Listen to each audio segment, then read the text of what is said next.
Okay, it's a few minutes after 10. I'd like to call the Cuyahoga County Public Works Procurement and Contracting meeting to order. Call to order. Roll call. Calling the roll, Mr. Germana. Here? Mr. Miller. Here. Ms. Conwell. Ms. Conwell is absent. Mr. Greenspan. Here. Ms. Simon. Ms. Simon is absent. There is a quorum. Okay, any public comment related to the agenda? No, Mr. Chair, no one is signed in. Okay, we have the approval of the minutes from the February 18th, 2015 meeting. Motion to approve? February 18th meeting. I'll so move. Second? Second. Okay, all those in favor say aye. Aye. Aye. Opposed, nay. Motion carries. Minutes are approved. So we have before us, let the record reflect that Councilwoman Conwell is in attendance. If you could read 0048.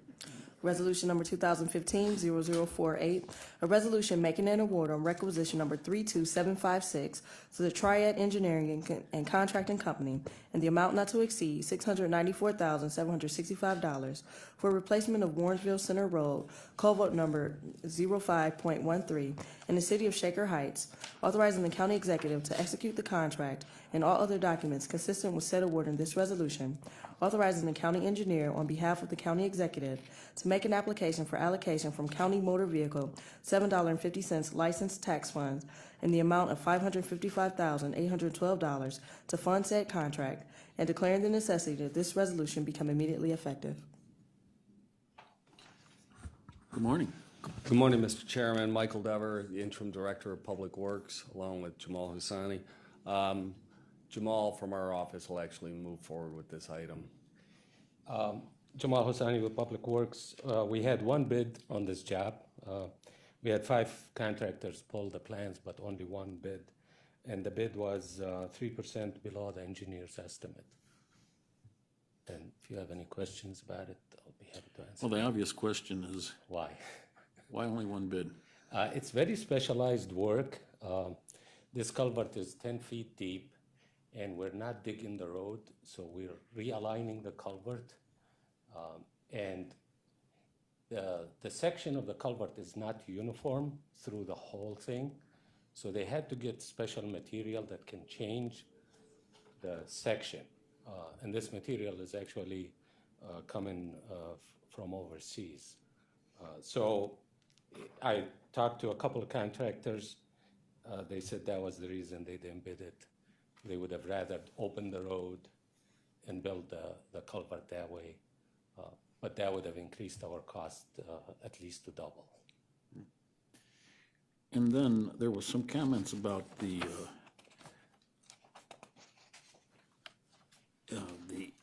SBE compliant. So I see that from the workup that Triad is actually a SBE. Lenore, if you could just explain, is the requirement waived if the prime is a SBE? How does that work? No, Lenore Lockett, Office of Procurement and Diversity. The goal is set, and then a vendor prime, that is the SBE vendor, gets a credit of 20% towards the goal. So in this case, Triad Engineering is certified, so they've received 20%. So even without subcontracting, they would have met the goal. But in addition to their 20%, they did subcontract an additional 24% to a variety of SBE vendors. So for this project, the actual SBE participation will be counted at 44%. And I see that OPD assessed a 15% SBE goal. How's that determined? Is that depending on the size of the job? It's a judgment call based on the scope of work. And as Jamal said, most construction, if it's just a straight resurfacing, repair, replacement of a bridge, we feel comfortable with a 30%, but because this was a specialized type of construction, we knew there would be a limited pool of vendors that would provide the services, and also within that SBE vendors that would provide the services. So instead of the usual 30% for construction, we reduced it to 15%. Okay, thank you. Any questions from members of the committee? Jamal, if you could just explain one more time what, because I heard you, but I didn't really, it didn't sink in Okay. exactly. Sure. It's the material that is Yeah. specialized? This is what the culvert looks like inside. So this is the actual material, and then you grout around it with 2-inch concrete. And normally, if the culvert is the same all the way through, you just put a pipe and then you grout around it. But because this culvert is very old, it was built in 1928 or 1914, I believe. It was built in 1914 and rehabbed in 1928. The sections of the culvert change as you go through it. So you couldn't just push a pipe through or any uniform material. So it had to be this special material that it's made out of resin that could change shape depending on what section you're in. So it's flexible enough that you could have it in different sections looking different than just a straight pipe.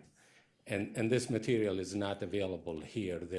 They're actually importing this from overseas. And that's why you see actually the biggest SPE, the 20%, is for material. And that's by Simplified Alternative Incorporation, which is in Richmond Heights. They import that material for this culvert. Okay, and does the resin product that replaces the pipe for putting the concrete in there, or No, does the you s- resin replace the concrete? No, the resin is the shape, the resin is the material that this culvert is made of. Not the existing, but the one they're buying. And it comes into sections that can form to the section of the culvert.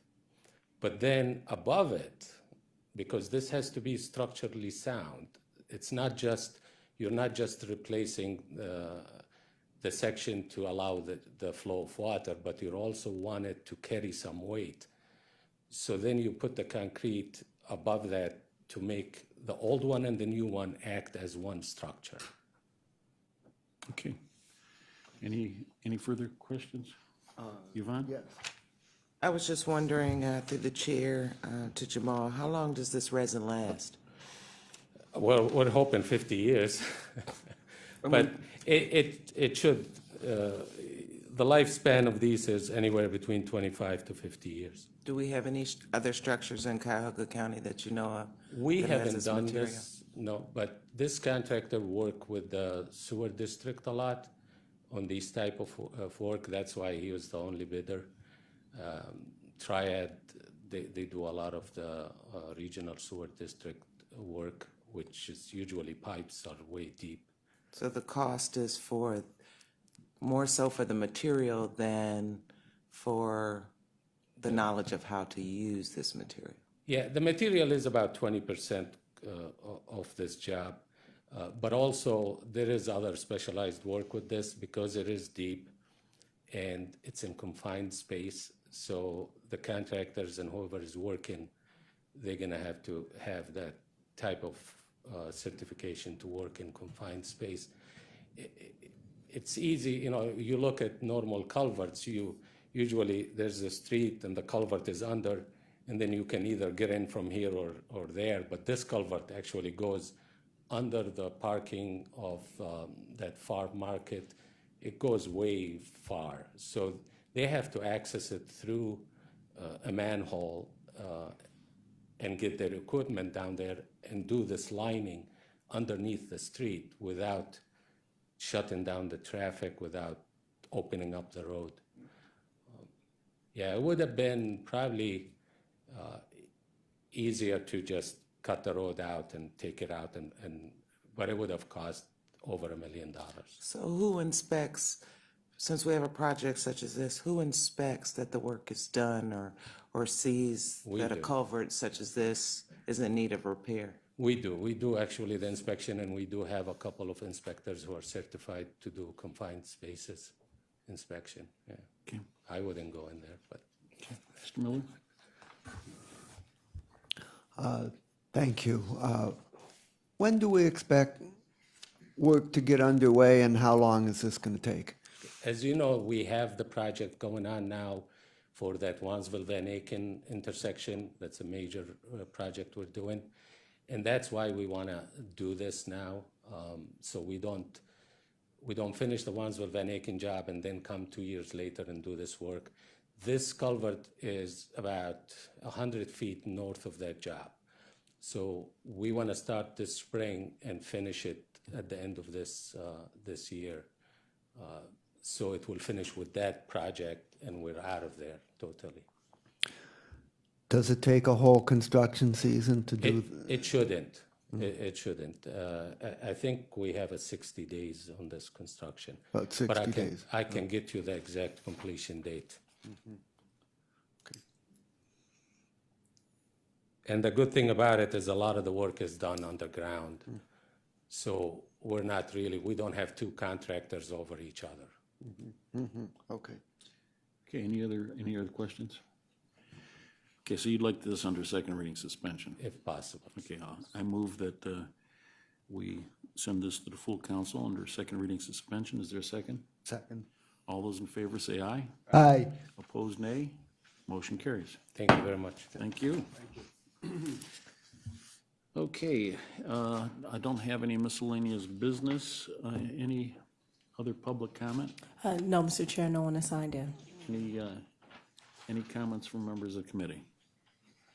Well, thank you for all attending. That concludes our agenda. This meeting is adjourned.